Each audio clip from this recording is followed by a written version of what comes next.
Hi hello friends, welcome back to media talks. நான் உங்கள் மௌனிகா. ஜோஜோ இப்படி ஒரு பிக்குக்கு தானங்க நம்ம எல்லாரும் வெயிட் பண்ணிகிட்டு இருந்தோம். என்ன ஒரு மாசு, என்ன ஒரு ஸ்டைலு, நீ நடந்தால் நடை அழகு அழகு, நீ இவர் என்ன பண்ணாலும் அழகாக இருக்காருப்பா. லுக்கை பாருங்கள், what a stunning look by அவர் hero. No words, no words.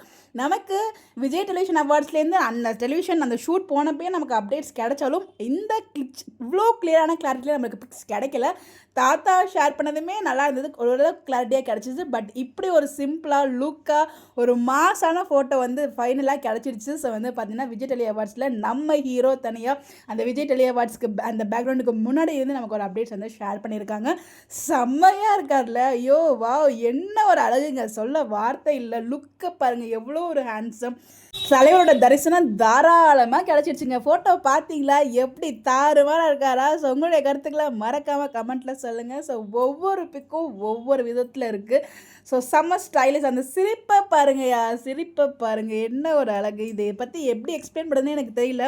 So வார்த்தை இல்லை, அவ்வளோ அழகாக இருக்குது. ஸோ ஏன்னா வந்து பார்த்திங்கன்னா ரொம்பவே வெயிட் பண்ணிட்டு தான். இதே மாதிரி நம்ம எல்பிக்கும் ஒரு ஃபோட்டோஸ்லாம் கிடச்சா ரொம்பவே நல்லாயிருக்கும். ஸோ 2 பேரும் சேர்ந்து இருக்க மாதிரி ஃபோட்டோஸ் கிடச்சா அதை விட மெமரிஸ் எதுவுமே இல்லை. ஸோ வெயிட் பண்ணிட்டு இருக்கோம், பார்க்கலாம் அப்டேட்ஸ் கிடைக்குது அப்படின்னு சொல்லிட்டு. ஸோ இந்த பிக்லாம் பார்த்தீங்களா, எப்படி இருக்காரு நம்ம ஹீரோ அப்படின்னு சொல்லிட்டு கமெண்ட்டில் சொல்லுங்கள். Bye bye.